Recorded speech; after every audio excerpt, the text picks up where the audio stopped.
Advani ji was absolutely right in saying that you cannot confine the crisis of national moral character to any segment of society. When it is something which is there throughout, and therefore, if it is there in whole of the society, then irrespective of the segment to which you are drawn from that society, well, that infirmity or that malaise is bound to trickle in there also. Although I was to say some of these things at the end of the day, but they are very apposite even now in this context. Therefore, please permit me to say some of those things even now. I remember when I joined the bar long back, more than 50 years back, it was 1955-56, and I started my career in district court. I didn't hear anyone discuss casually, even a district judge, in the privacy of his home or his drawing room. Today, we at the highest level are, for reasons which I can't say unjustified, are the subject of public debate, and well, that's a very sorry state of affairs. So, an institution which was treated almost like the holy cow, if that has reached that stage, then certainly I for one would not like to blame the politicians or others more than I would blame myself. We were supposed to be judged by the most strict yardstick and supposed to speak for others and lay down guidelines for others. If we are failing, then certainly there is something radically wrong with us. Now, if national character depends on individual rectitude, as Sri Rajagopalachari had said long back, then each one of us is really responsible to provide that remedy, and that remedy can be, as Gandhiji had said, be the change you want to see.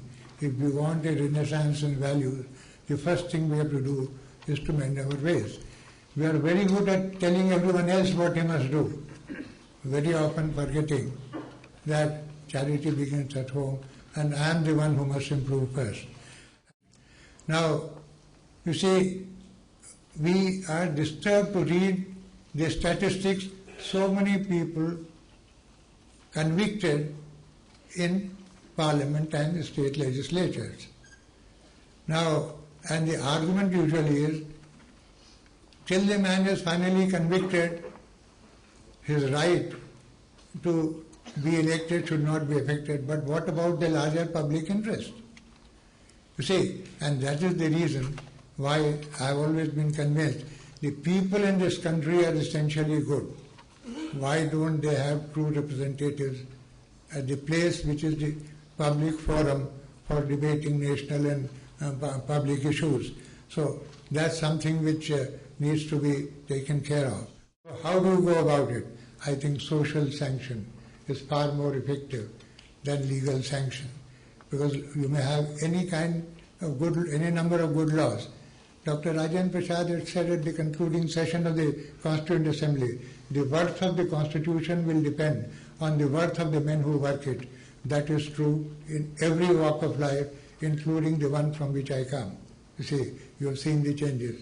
So please, when I say all these things, I'm not suffering from any institutional bias.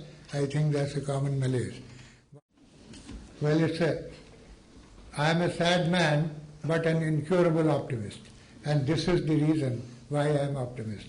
That, you see, most of the people think the correct way. The only thing is each one of us to assert.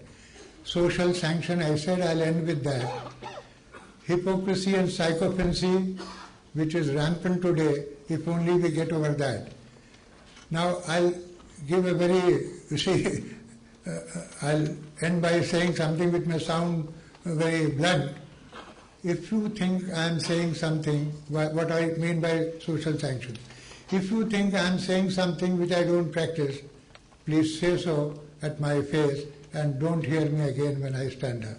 I think if we start doing that, we stop recognizing people who don't deserve recognition. And you see, Edmund Burke had said, nothing more is required for evil to succeed than for the good to do nothing. I think that's what we do. Thank you very much.